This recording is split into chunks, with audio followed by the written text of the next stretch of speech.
Hey guys WhatsApp, আজকের এই ভিডিওতে আমরা কথা বলবো ইশক জैसा কুছ বলে গানটা এসে গেছে, যেটা ফাইটারের গান। ওখানে আমরা দেখতে পাবো ঋত্বিক রোশন আর দীপিকা পাডুকোনকে। গানটা মেবি গেয়েছে শিল্পা রাও, বিশাল শেখর, আর কম্পোজ বাই অলসো বিশাল শেখর।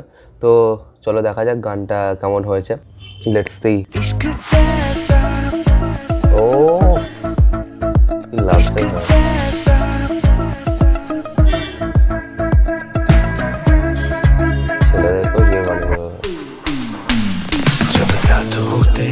जागे सारी रात होते हैं, सपने तेरे आएंगे कैसे।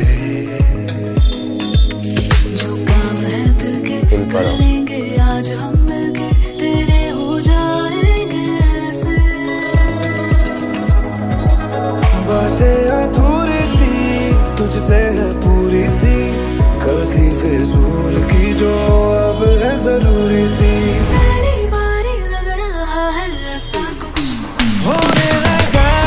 जो है इश्क या है वो इश्क जैसा कुछ,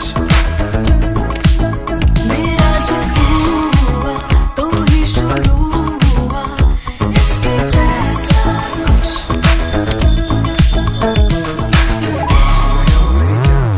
मुझे इतना सुकून मिला, अब कहीं जाना ना और कहाँ, दिल से दिल जो तेरे लगा।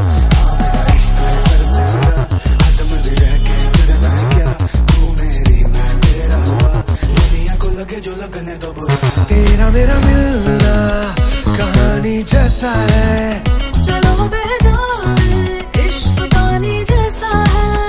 तेरी नजरों में तेरी नजरों से आगे कहीं और कुछ अधूरी सी बात रह गई, बातें अधूरी सी तुझसे पूरी सी, कल थी फिजूल की जो अब है जरूरी सी।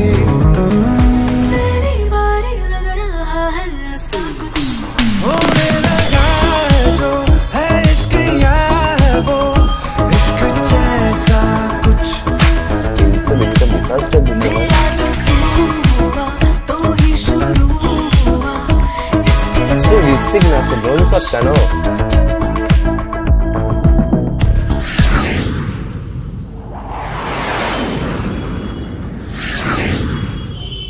তো গানটা তো শোনা হলো, এবার গানটার যে পজিটিভ পয়েন্টগুলো আমি বলছি। তো পজিটিভ পয়েন্ট হচ্ছে গানটা যেভাবে শ্যুট করা হয়েছে আউটস্ট্যান্ডিং লেগেছে, এবং যেরকম স্টেপ দেওয়া হয়েছে ঋত্বিককে, কুল রিয়েলি কুল।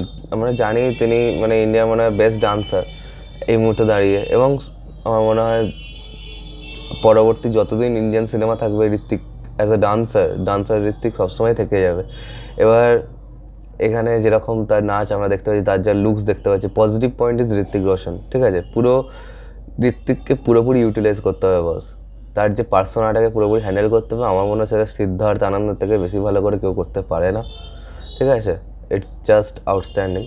ঠিক আছে, এরপরে যেভাবে এমনি শিল্পা রাওয়ের পার্টগুলো খুব ভালো লাগে, লিরিক্স বেশ ভালো লাগলো, সেখানগুলো বেশ ভালোই। এবার গানটা খুব ছোটো করে রিলিজ করা হয়েছে, আমার মনে হয় সিনেমা হলে যখন দেখা হবে তো গানটা অনেকটা বড় থাকবে, সেটাই আমরা আশা করছি।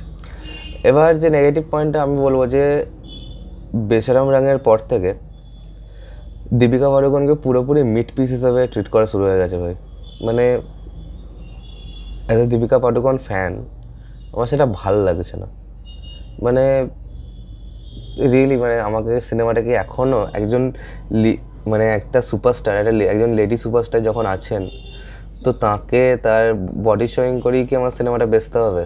তো আমার কোথাও না কোথাও এই জিনিসটা ভাল লাগেনি। মানে আমি এখান থেকে অনেকটা এগিয়ে এসেছি, আমার ভালো লাগছে না এই ব্যাপারগুলো। কারণ বেশরম রঙে যেভাবে তাকে ট্রিট করা হয়েছিল এখানেও ঠিক সেমভাবেই ট্রিট করা হয়েছে। এবারে যেটা গানের দিকে যেটা আমি বলবো, যে গানটা কিন্তু নতুনত্ব কিছুই নেই।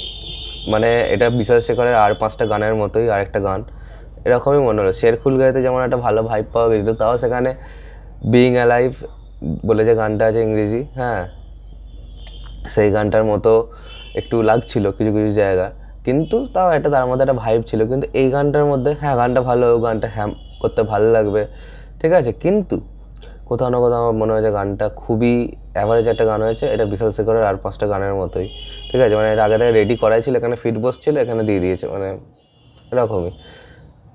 দেখা যাক এবার গানটা কতখানি কি হিট বা কিছু হয় নাকি। আর ফিট হলে তো ভালোই হবে। আদারওয়াইজ এমনি যেভাবে শ্যুট করা হয়েছে খুব ভালো লাগছে। খালি একটা ড্রোন শট কেন ভাই, ঋত্বিক নাচে তুই ড্রোন শট দেখাবি? তাতে স্টেপসটা পুরোপুরি করতে হবে, দেখাতে হবে। কেন এইটা কেন বারবার দেখছি? তো আজকের মতো ভিডিওটা এখানে শেষ করছি। কমেন্ট করে জানাবে তোমাদের এই গানটা কেমন লেগেছে, আর সাবস্ক্রাইবটা প্লিজ করে দেবে, যাতে আমার সাথে তোমাদের আবার দেখা হয়। ডাঙ্কির রিভিউ এখানেই কোথাও মনে হয় পপ ইন হচ্ছে, দেখে নাও প্লিজ। বাই।